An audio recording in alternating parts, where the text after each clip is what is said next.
But why can't I just bury my emotions? What's the problem with just saying, I don't want to feel that right now, and then not feeling it?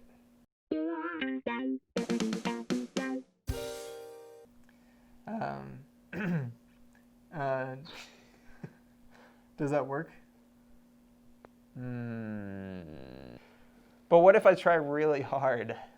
Yeah, and I think you are hitting a point exactly. And so for clients who have that question or that thought, I have a metaphor, so I'll share that with you. Imagine that you have a basketball and you're swimming in a pool. Have you ever held a basketball underwater before? Yeah. Or any sort of I tried to float on it, but I fall off and it pops up and shoots out of the water. That's exactly right. You can hold the basketball underwater indefinitely, as long as you are exerting force to keep it underwater. The second, though, that you either slip or you let go of the basketball, pops right up. And boom, you get fired for yelling at your kid. No. Boom, You're you no get longer fired a for father. yelling at your boss because... Never mind. I can't say the because no matter what the because is, it not gonna strikes be a good. nerve. Yeah. Next thing you know, you freak out and you get fired. That's a great example.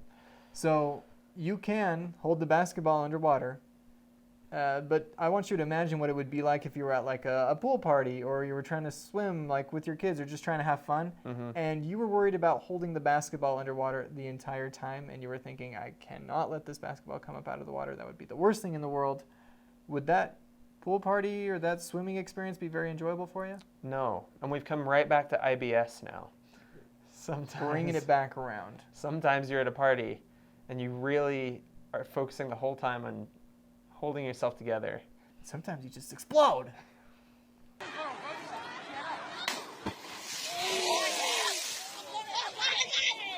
Then you're never invited to a party again. I'm sorry, Marissa. It wasn't that great of a rug anyways. The alternative then, going back to the basketball metaphor, is you'd probably have a lot more fun swimming or at this pool party if the basketball was just kind of floating around and you focused on having a good time. The basketball is still there in the water, but it's not affecting your ability to have an enjoyable time. Gotcha. So acknowledge my emotions.